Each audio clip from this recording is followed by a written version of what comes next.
কিছু আত্মীয়স্বজন আছে যারা কখনোই ভালো চায় না। আপনি তাকে জান প্রাণ মন দিয়ে ভালোবাসুন, তো তার পরিমাণে এক বিন্দু ভালোবাসাও পাবেন না। এমন মানুষ অনেকেই আছে। আজকের দুপুরের রান্নায় ছিল লাউ চিংড়ি। এখানে আমি সব ধরনের মশলা দিয়ে কষিয়ে নিচ্ছি, তারপর চিংড়ি মাছ দিয়ে ভালো মতো কষিয়ে নেব। ছোট ছোট দেশি চিংড়ি দিয়ে এই লাউ রান্না করলে খুবই মজা লাগে, তার সুঘ্রাণেই মনে হয় যে পেট ভরে গেল। তো এখানে আমি ভালো মতো মশলা কষিয়ে নিয়েছি। এরপর কেটে রাখা লাউ দিয়ে দিব এর ভিতরে।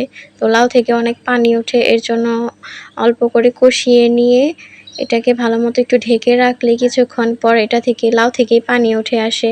তো এখন আমি ভালো মতো নেড়ে চেড়ে আবার ঢাকনা দিয়ে ঢেকে দেব। অল্প পরিমাণে পানি দিয়ে ভালো মতো জাল করে নামিয়ে নিব। এই তো আমার লাউ চিংড়ি রান্না করা শেষ।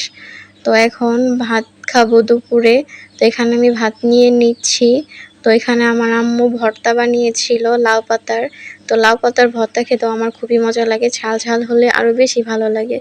তো ভাত সবুজ হয়ে যায়, এটা দেখতেই সুন্দর লাগে। তো এখন আমি বেগুন ভাজা দিয়ে অল্প পরিমাণ ভাত খেয়ে নেব। তো বেগুন ভাজাও ভালো লাগে, গরম গরম ভাত দিয়ে গরম গরম বেগুন ভাজা সেই স্বাদ। লাউ রান্নাটা দুর্দান্ত মজার হয়েছিল। তো এটা আমার কথা না, সবাই খেয়ে এটাই বলছে তাই বললাম। তো এখন আমি লাউ দিয়ে ভাত খেয়ে নিচ্ছি। লাউটা গলে একদম আমেজ হয়ে গেছে। আজ এ পর্যন্তই, আল্লাহ হাফেজ।